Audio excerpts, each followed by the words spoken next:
जलेबी बनाऊं सोना हो जाए। चांद का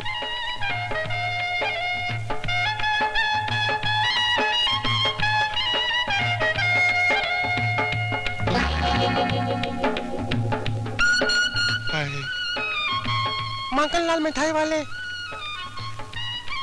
तुम ही हो? हाँ, मगनलाल लुगाई वाला नहीं, मगनलाल मिठाई वाला मैं ही हूँ।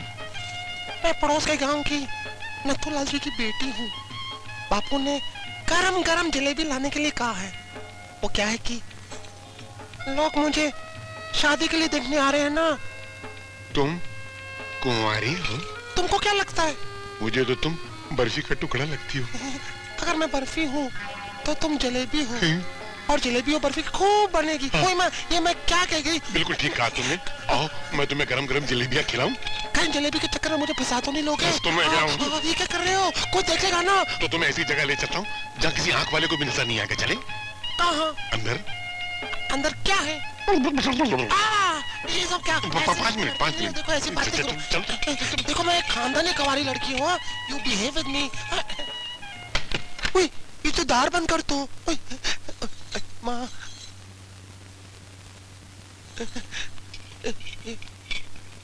इधर आ रहा। क्या पहाड़ जैसी औरत है। तुम्हारा नाम क्या है? चंद्रमुखी। लेकिन तुम प्यार से मुझे चंदा कह सकते हो।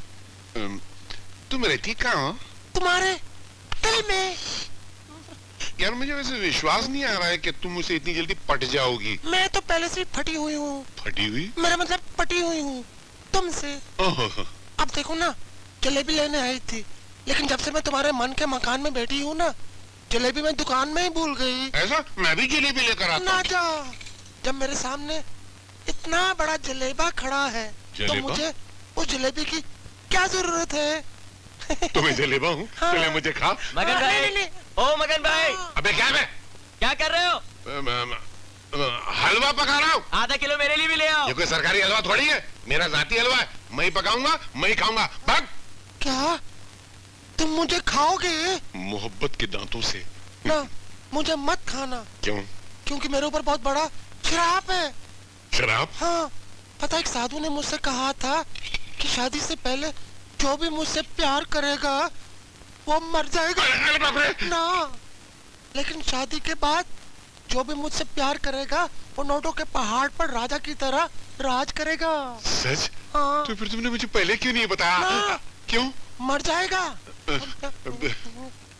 तुम ये सब करोगे तो मैं क्या करूं फिर? मुझसे शादी। शादी मैं कैसे करूं? मेरी शादी के लिए मेरी बेटी राजी नहीं होगी। उसकी चिंता तुम मत करो। क्यों? जब मैंने बेटी के बाप को फंसा लिया है तो बेटी क्या चीज है? तुम पटा लोगी उसको? हाँ। सच? ना। क्यों? तू मर जाएगा। क्या तुम ये मनहूस खबर लेकर आए हो कि इलेक्शन कैंसिल हो गए? अब जो अपने कानों से सुना है जीजा गुरु वही तो खबर दे रहे हैं। राम भली करे, ये सब किया धरा उस नए एसपी का है यार। समझ गए हम, दादा गुरु हम सब समझ गए कि उस नए एसपी का राम नाम सत्य है।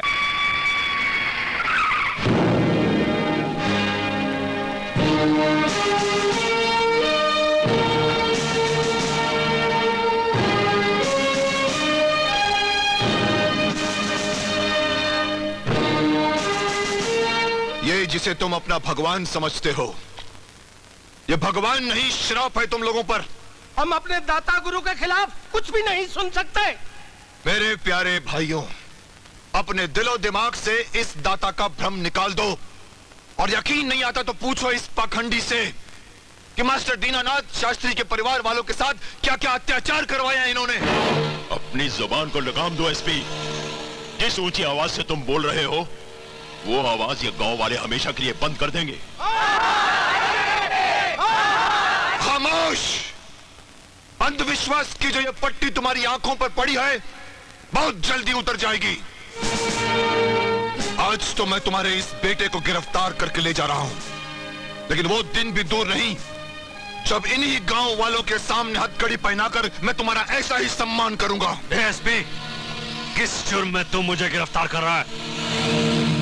जुर्म का फैसला अदालत में होगा। इस केस के तमाम पहलुओं को मद्देनजर रखते हुए अदालत इस नतीजे पर पहुंची है कि गुमान सिंह वल्द रणवीर सिंह पर लगाए गए इल्जामात बिल्कुल बेबुनियाद हैं, क्योंकि ना तो इसके खिलाफ कोई सबूत है और ना ही कोई चश्मदीद गवाह। इसलिए अदालत गुमान सिंह वल्द रणवीर सिंह को बाइज्जत बरी करती है। नहीं जज साहब, ये नाइंसाफी है। मास्टर दीनानाथ की बहन के साथ हुए अत्याचार के साथ ये न्याय नहीं, अन्याय है। जज साहब मेरी बात तो सुनिए। बरखुरदार, ज्यादा चिल्लाओगे तो तुम भी हवालात में बंद कर दिए जाओगे। देख ली ठाकुर रणवीर सिंह की ताकत। कानून भी हमारा और फैसला भी हमारा।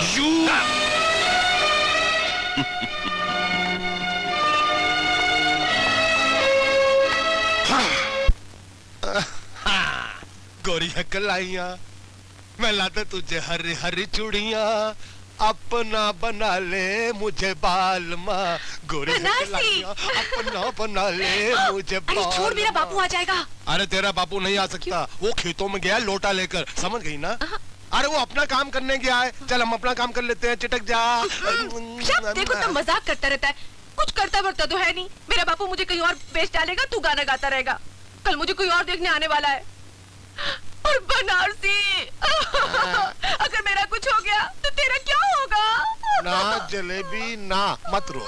ना तेरा कुछ होगा ना मेरा कुछ होगा, जो कुछ होगा तेरे बापू का होगा। मैं उसे जलेबी के जाल में ऐसा फंसा दूंगा कि वो जिंदगी और बाहर नहीं निकल सकेगा। चल एक पप्पी दे दे। अरे बेशरम, सब देख रहे हैं। अरे मेरे प्यारे भाइयों, अरे मेरी मदद करो, बहुत तकलीफ से गुजर रहा हूँ। एक पप्पी लेने दो ना, आंखें बंद कर लो प्लीज। हाँ चल एक पप्पी।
हरामजादो, एक मामूली पुलिस वाले से मार खा के आ गए तुम।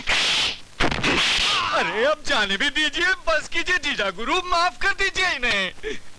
दरअसल हुआ ये था कि आपका वफादार शंकर बीच में आ गया, वरना उस अफसर की आज राम नाम सत हो ही गई थी। वैसे जीजा गुरु, आपको इलेक्शन के बारे में चिंता करने की कोई जरूरत नहीं है। हाँ ठाकुर साहब, इलेक्शन कैंसिल नहीं हुए हैं, बल्कि सिर्फ 3 महीने के लिए मुलतवी हुए हैं। हाँ, ये तो अच्छा ही हुआ। अब तो आपके सामने खड़ा होने की किसी में हिम्मत नहीं होगी। चारों तरफ बस जीजा गुरु की जय जयकार होगी।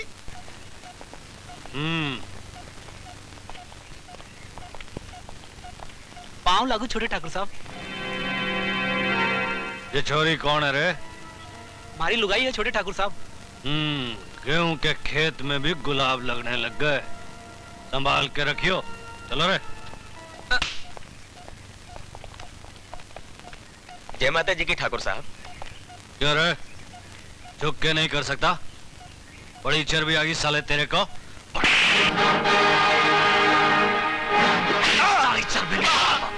ठाकुर साहब, नहीं ठाकुर साहब, माफ कर दो, भूल हो गई।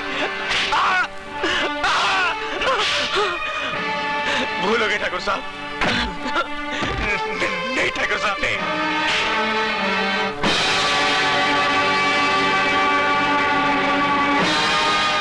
ठाकुर, क्यों गरीब पर जुल्म ढा रहे हो? एक तो ये साला काम नहीं करता, दूसरा इसने हमारे साथ बदतमीजी की है। क्या बात करते हो ठाकुर? इस गांव में आपके खिलाफ कोई कुछ कहने की हिम्मत रखता है? लगता है आपको गरीबों पर जुल्म ढाने में मजा आता है। शंकर, जबान को लगाम दो। दादा, शंकर ने सैकड़ों मजदूरों के सामने मेरे हाथ का कोड़ा पकड़ लिया। मालिक के हाथ का कोड़ा पकड़ लेने का आप मतलब जानते हैं? मालिक का अधिकार छीन लेना। इसने मेरी बेइज्जती की है दादा। ये क्या सुन रहा हूं शंकर? क्या बात है? दाता गुरु, ठाकुर के कोड़े पर लगा हुआ मजदूर का खून देखिए, आपको आपके सवाल का जवाब मिल जाएगा।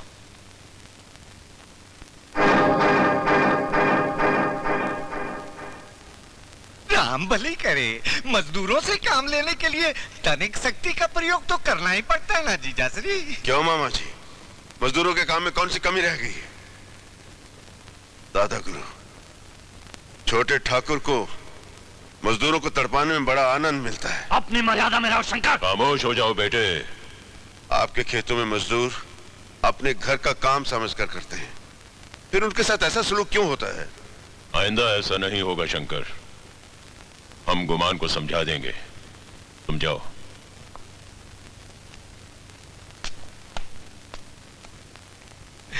ये आपने अच्छा नहीं किया जीजाश्री, इससे शंकर का बच्चा और सर पे चढ़ जाएगा। मामा श्री, दादा को इन बातों की क्या फिक्र, ये तो बस ये सियासत की बातें हैं बेटा, इन्हें समझो। जब तक शंकर हमारे हाथ में है, तभी तक मजदूर हमारे हाथ में है।